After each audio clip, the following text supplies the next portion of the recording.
សួស្តីដល់អ្នកថ្ងៃនេះគឺអត់តបានតមេរៀនទេខ្ញុំមកបញ្ចូលពីវិញ្ញាសាឲ្យអ្នកទាំងអស់គ្នាពីតិចនិចហើយក៏មិនមែនជារៀនវិញ្ញាសាដែរគ្រាន់តែ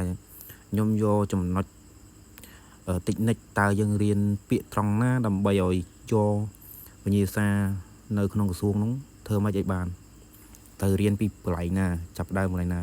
តែផ្ដល់យោបល់ដែលល្អបំផុតគឺយើងរៀនប្រឹងឲ្យ60មេរៀនហ្នឹងឲ្យច្បាស់តែសំខាន់ខ្ញុំប្រាប់ពីតិចនិចខ្លះកន្លែងវិញ្ញាសាទី1នៅក្រសួងចេញមកអញ្ចឹងគេសួរថាអ៊ីផ្យូជីនឿនម៉ូស៊ឿនទឺអ៊ីបនីកាតើរបស់នេះគឺជារបស់អ្វីផ្លាកសញ្ញានេះគឺអ្វីអញ្ចឹង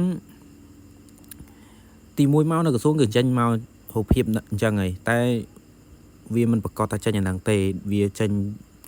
បែបថាអីផ្សេងអញ្ចឹងតែសំខាន់នេះវាចេញមកអញ្ចឹង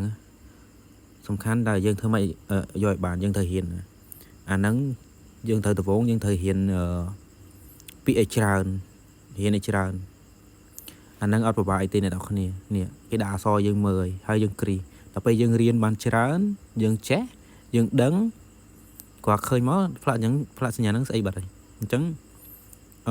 ផ្លាកសញ្ញាហ្នឹងទី1ត្រូវអត់បើថាត្រូវយើងយកទី1បើថាទី2យើងយកទី2បើសិនជាយើងចេះតែប៉ុណ្្នឹងទេអាហ្នឹងយើងប្រឹងពាក្យឲ្យច្រើនរូបភាពយើងទន្ទិញដែលខ្ញុំដាក់ឲ្យ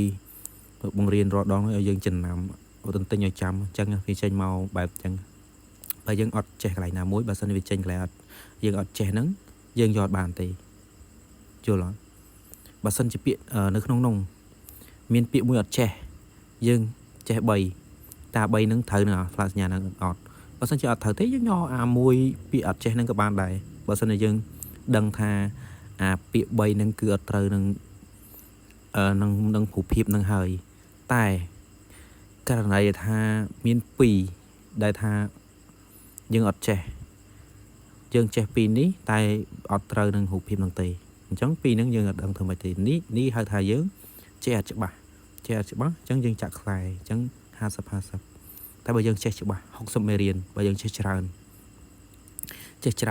យើងចេះច្រើនក៏យើងកលេចមកឃើញបាត់ហើយថា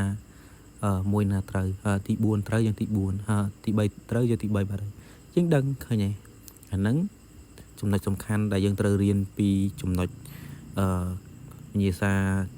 លេខ1អេលប៉ុនហ្នឹង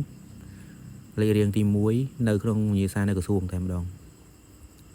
អាហ្នឹងយើងត្រូវរៀនបែបហ្នឹង